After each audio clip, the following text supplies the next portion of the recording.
Hello everyone, स्वागत है आप सभी को आपके अपने YouTube channel Akhilesh concept pro में। दोस्तों, आज हम डिस्कस करेंगे क्लास 10th की मैथमेटिक्स में।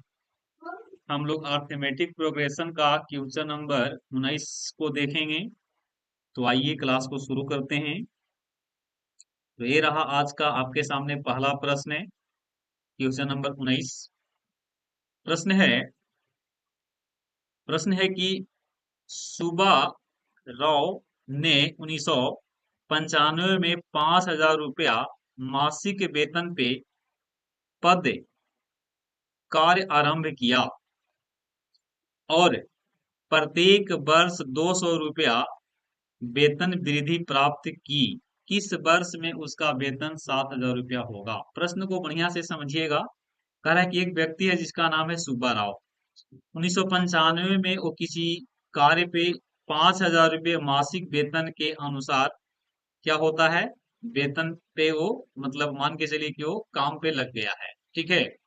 और प्रत्येक वर्ष उसको 200 रुपया की क्या होती है, वृद्धि होती है। कितने वर्ष में उसका वेतन कितना हो जाएगा? 7,000 रुपया होगा। तो चलिए इसको देख लेते हैं।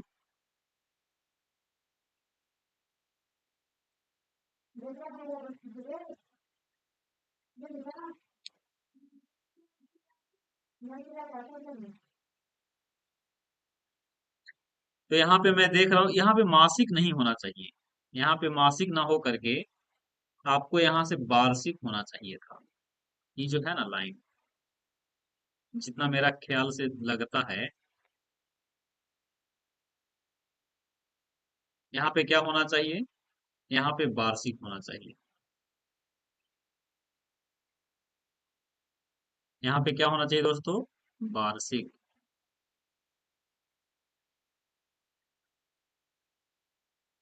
तो चलिए प्रश्न को बनाते हैं। सबसे पहले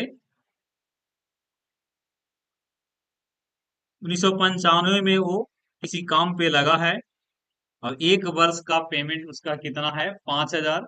और हर वर्ष के अंत में उसका पेमेंट 200 रुपया बढ़ रहा है, मतलब ये 5,000 है। तो अब इसका पेमेंट जो होगा वो 5,100 रुपया होगा 1996 में। फिर अगले साल वो बढ़ करके हो जाएगा 5,400। उसी प्रकार से ही बढ़ करके हो जाएगा 5,600।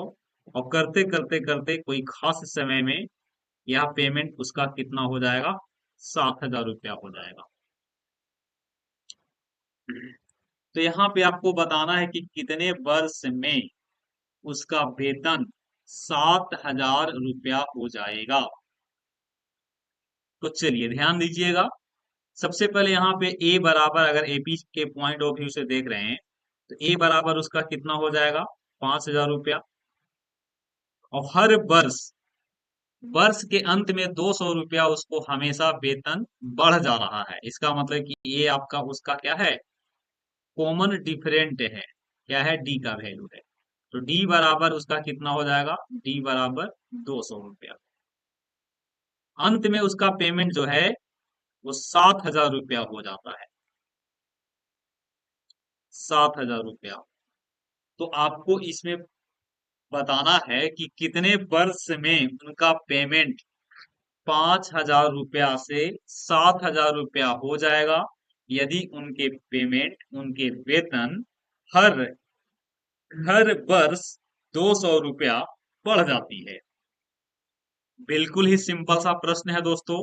आपको यहां से फॉर्मूला लगाना होगा, T N equal to A plus N minus one of D. तो टी एन का वैल्यू यहां से 7,000 रुपया है, ए का वैल्यू 5,000 रुपया, एन का मान आपको ज्ञात करना है और डी का वैल्यू आपका 200 है। इसको हम लोग हल करेंगे तो 7,000 रुपया में से 5,000 रुपया को घटावेंगे तो कितना आवेगा? 2,000। अब यहां से हो जाएगा n-1 इंटू 200। फाइनली इसको हल कीजिएगा तो ये कट रहा है आपका 10 बार में। यहां से हो जाएगा n-1। तो n का वैल्यू निकालिएगा तो 11 मिलेगा। वह व्यक्ति 5,000 रुपया 5,000 रुपया पर, यहाँ पे मैं अपना फेस भी दिखा रखा है। चलिए आगे बढ़ते हैं। चैनल पे पहली बार आए हैं तो सबसे पहले आप हमारे चैनल को सब्सक्राइब कर लीजिएगा और वीडियो को अपने दोस्तों के साथ साझा कर दीजिएगा। तो चलिए आगे बढ़ते हैं। इसका राइट आंसर होगा तो इस व्यक्ति का जो पेमेंट है, वेतन जो है, वो 7,000 रुपया हो जाएगा। अगले प्रश्न की ओर मुख करेंगे जो कि क्वेश्चन नंबर आपका 20 होगा। क्वेश्चन नंबर कितना होगा? क्वेश्चन नंबर 20 आप लोग देख पा रहे होंगे। रामकली ने रामकली ने किसी रामकली ने किसी रामकली ने किसी वर्ष के प्रथम सप्ताह में 50 रुपया की बचत किया और फिर अपनी साप्ताहिक बचत 17.5 रुपया बढ़ाती है। यदि n सप्ताह में उसकी साप्ताहिक बचत 207 रुपया 50 पैसा हो जाता है तो n का मान बताना है। बिल्कुल उसी जैसा प्रश्न है, बिल्कुल आसान प्रश्न है। कह रहा है कि पहला सप्ताह उसने कितना बचाया है? 50 रुपया। उसके बाद 50 रुपया तो बचाएगा ही और प्लस 17 रुपया 50 पैसा और बचा रहा है। उसके बाद वाला में 50 तो बचा ही रहा है और 17 रुपया 50 पैसा एक बार नहीं बल्कि 2 बार यहाँ पे हो जाएगा। उसी प्रकार से आगे भी एक कंटिन्यू रहेगा। तो आपको बताना है कि कब कौन सी सप्ताह में उसका बचत 207 रुपया 50 पैसा हो जाएगा।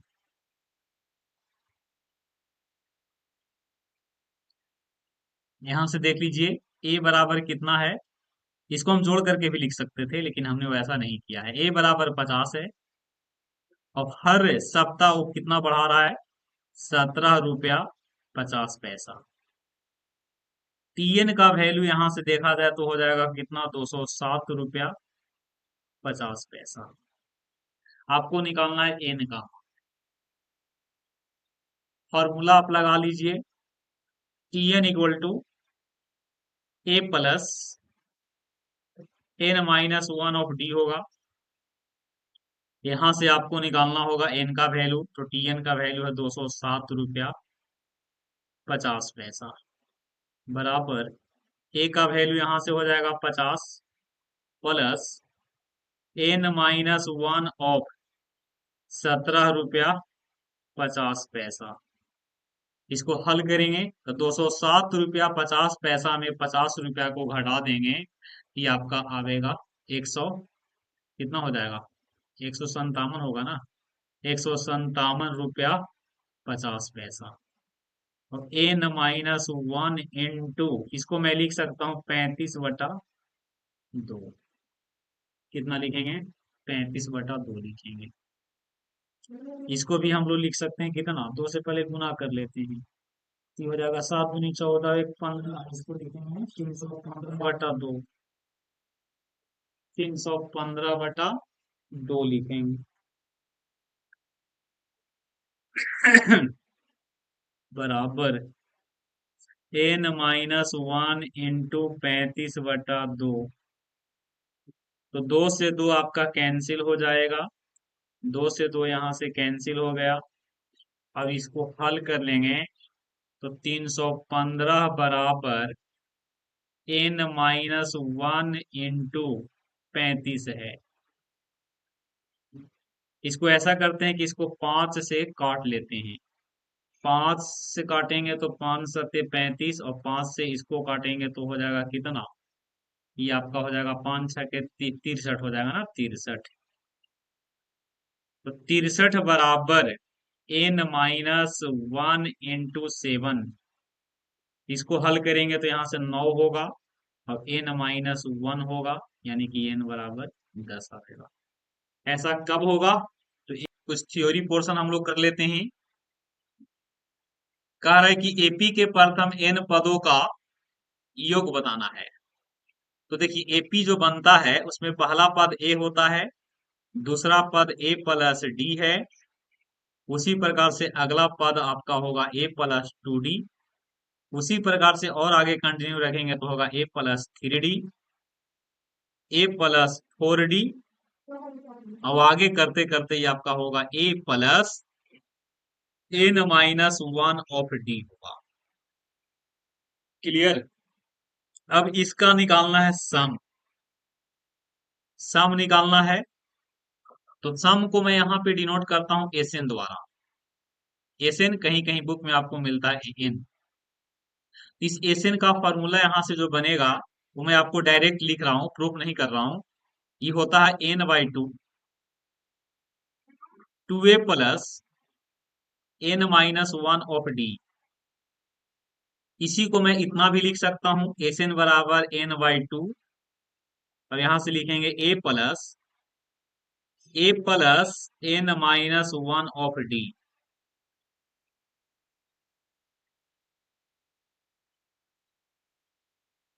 हम इस प्रकार से भी इसको लिख सकते हैं, यही लिखेंगे यहां से एस एन बराबर n/2। अब यहां से ए, अब इसको हम लोग क्या कहते हैं, इसको हम लोग टी एन कहते हैं और टी एन को हम एल भी कहते हैं। तो फॉर्मूला क्या बनेगा, एस एन बराबर n/2 ए प्लस एल। और जहां आपका एल जो होगा ना, नया पेज पे देख लीजिए, एल जो होगा एल बराबर आपका टी एन है और टी एन यहाँ पे क्या है, टी एन यहाँ पे अंतिम पद है। अब इसका फॉर्मूला कितना हो जाएगा, ए प्लस n-1 ऑफ डी होगा। तो फाइनली एस एन जो बना है उसको मैं यहाँ पे लिख रहा हूँ n/2 ए प्लस एल। अब यही आपका हल करने के बाद आपका मिल जाता है, या तो आप कितना लिखिए n/2 ए प्लस एल, नहीं तो इसी को अगर आप उस रूप में लिखना चाहेंगे तो हो जाएगा n/2 2a plus n-1 of D. अब यही उसका क्या है, यही उसका फॉर्मूला है, यही उसका क्या है, फॉर्मूला है। तो आप लोग इसको देख सकते हैं।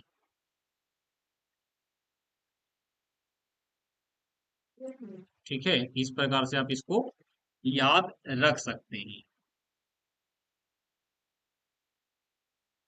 वीडियो का क्वालिटी आप लोग बताइएगा, बहुत ज्यादा इसमें हम सुधार किए हैं कुछ हद तक। आपका यहाँ फेस भी शो कर रहा होगा। तो चलिए आगे बढ़ते हैं।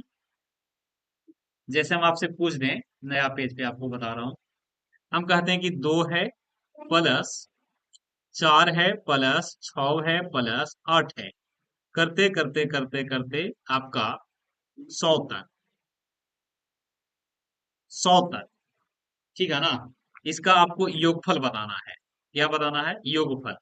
तो उसके लिए सबसे पहले यहाँ पे पहला पद आपका देख लीजिए कितना है, पहला पद आपका 2 है, सार्व अंतर आपका 2 है, अंतिम पद आपका n है और n बराबर यहाँ पे 100 है। 100 पदों का योगफल बताना है। 100 पदों का योगफल का मतलब है कि 2 4 6 8 करते करते 200 तक पहुंचना चाहिए। तो आपको यहां से निकालना होगा इस 100 का वैल्यू।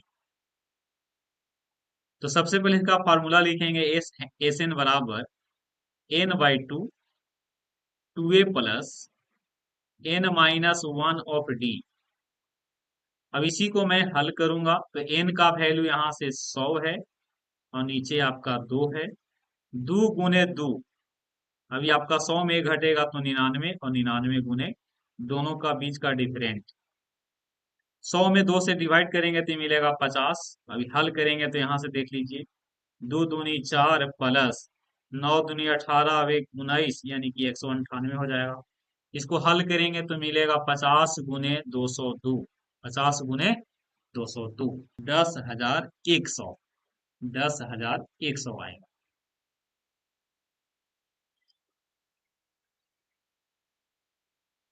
हाँ, इसी प्रकार से यहाँ पे आपको बता दें कि हम करते हैं कि इस प्रकार से है, 1 plus 2 plus 3 plus 4 plus 5 plus करते करते आपका n तक जाएगा। इसका ए से निकालेंगे, इसका फॉर्मूला बनता है n/2 2 इंटू ए का मान 1 है प्लस n का मान n-1 इंटू डी का वैल्यू भी 1 होगा। तो हल करेंगे तो फाइनली मिलेगा n/2 और यहाँ से मिलेगा 2 प्लस n-1। तो फाइनली n/2। अब यहाँ से हल कर रहे हैं तो मिलेगा n+1। तो फाइनली बन गया n × n+1/2 हो जाएगा। ये एन है। अब इसको कहते हैं लगातार लगातार n संख्याओं का योग। क्या इसको कहेंगे? लगातार संख्याओं का योग। उसी प्रकार से आपका लगातार सम संख्या हो सकता है, जैसे कि 2+4+6+8 करते करते करते आपका आगे तक जाएगा, जो कि 2n के रूप में हो सकता है सम संख्या। तो यहां से निकालिएगा तो इसका फॉर्मूला कैसे बनेगा? तो एस एन बराबर यहाँ से हो जाएगा n/2। तो यहाँ पे 2n/2 हो जाएगा, और 2 × 2 और प्लस 2n-1/2 होगा। तो हल करेंगे तो यहाँ से n मिलेगा, 4 + 4n-2, ये आपका हो जाएगा n, और यहाँ से हो जाएगा आपका 4n+2 मिलेगा। ये बन गया आपका 4n² + 2n। आप इसको यहीं से 2 कॉमन कर सकते थे, यहाँ पे यहाँ से करते तो 2n होता, अब यहाँ से n प्लस सॉरी 2n+1 होता। अब इस 2n को आप n मानते तो उस स्थिति में क्या होता? तो 2n के स्थान पे n हो जाता। अब ये आपका 2n के स्थान पे n, और यहाँ से 1 हो जाता है। इसको बोलेंगे n² + n हो जाएगा। फिर से समझिए। अच्छा, अगला पेज पे हम आपको क्या करेंगे, एक साथ में लिख देंगे। फिर से इसको समझिए। 2 4 6 8 10 है ना, तो 2n तक जाएगा। 2n यहाँ पे सम संख्या का रेफर किया है, तो ऐसे निकालिएगा तो आपको मिलेगा कितना? 2n × ई वाला मिलेगा, ई वाला है ना, ई वाला मिला है। इसी में हम क्या किए कि 2n के स्थान पे किसको रख दिए? 2n के स्थान पे हमने n रख दिया। तो फाइनली उस स्थिति में देखिएगा तो फॉर्मूला आपका कितना बनेगा? ये फॉर्मूला आपका फिर इस रूप में बनेगा। ठीक है, n² + n। आप इसको समझ लीजिए ना। देखिए जैसे यहाँ पे 2+4+6 है, इसको जोड़ना चाहते हैं। तो देखिए यहाँ पे n बराबर कितना है? n बराबर 3 है, 2 है, 4 है, 6 है। तो फार्मूला पे बनाइए तो n × n+n+ कितना था देख लीजिए। n+1 है, n+1। तो n का वैल्यू आप 3 रख लीजिए, 3। तो 3 + 1, तो 3 × 4। 3 × 4 कितना हो जाएगा? 12। आप जोड़ करके देख लीजिए, 2+4+6, इसको जोड़िएगा तो कितना होगा? 4 और 6 10, और 10+2, जो कि कितना होगा? 12 होगा।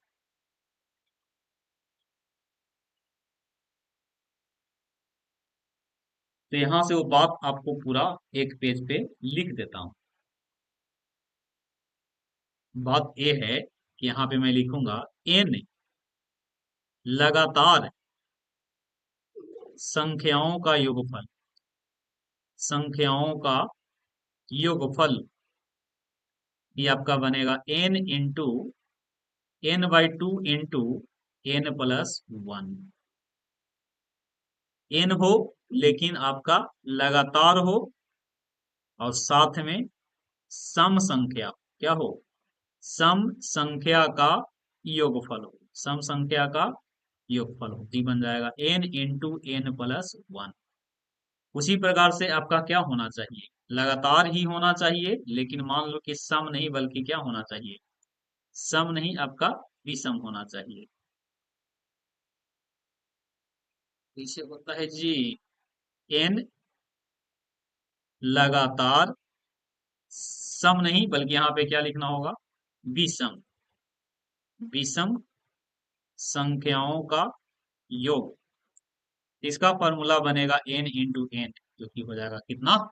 n²। क्या होगा? n² होगा। उसी प्रकार से आपने इस प्रकार से भी देखा होगा कि 1 का स्क्वायर प्लस 2 के स्क्वायर प्लस 3 के स्क्वायर प्लस 4 के स्क्वायर प्लस करते करते करते n² तक जा सकता है प्लस में। इसका फॉर्मूला होता है n × n+1, 2n+1/2 6 होता है। आप इसको याद रख सकते हैं। n into N plus one two N plus one by six. और अगर यही आपका इस रूप में होता, 1 के क्यूब प्लस, ऊपर की कक्षाओं के लिए इंपॉर्टेंट है, इस प्रकार से घन होता, n के क्यूब। इसका फॉर्मूला बनेगा n into N plus one by two के पावर 2।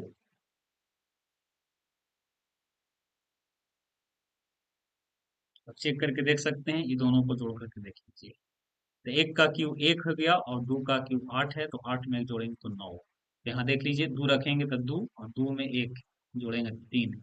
यहाँ से इस प्रकार से, तो 2 से 2 कैंसिल हो जाएगा, तो 3 का स्क्वायर, जो कि कितना मिलेगा, 3 का स्क्वायर आपको 9 मिलेगा। ये फॉर्मूला आपका सही है। एक बार और समझ लीजिए, 1 प्लस 2 प्लस 3 प्लस 4 प्लस करते करते n तक, इसका होगा सम आपका कितना, n इंटू एन प्लस 1/2 होगा। उसी प्रकार से 2 प्लस 4 प्लस 6 प्लस 8 प्लस करते करते आपका सम संख्या के रूप में ही इसका सम कितना होगा, n into N plus one. इसी को हम बोल सकते हैं n² + n। 1 plus 3 plus 5 plus 7 plus 9 plus, आगे भी चलेगा, 2n-1 या +1 ले लिए, इसका हो जाएगा n इंटू एन। तो पहला वाला देख रहे हैं कि लगातार आपका प्राकृत संख्या है, दूसरा वाला आपका सम संख्या है, तीसरा वाला आपका विषम संख्या है, चौथा वाला यहाँ देखेंगे तो वर्ग का योगफल पूछ रहा है, वर्ग का योगफल। इसका कितना हो जाएगा, n into N plus one, 2n+1 divided by 6 होता है। उसी प्रकार से 1 के क्यूब, 2 के क्यूब, 3 के क्यूब, आगे करके इसी प्रकार से देखेंगे तो इसका फॉर्मूला बनेगा। इसका सम जब निकालिएगा, इसको कितना बार, इसको 2 बार देखना पड़ेगा। बाकी हम लोग इसके बारे में अगले क्लास में भी हम इसका जिक्र करेंगे। तो चलिए मिलते हैं अगले वीडियो में, जब तक के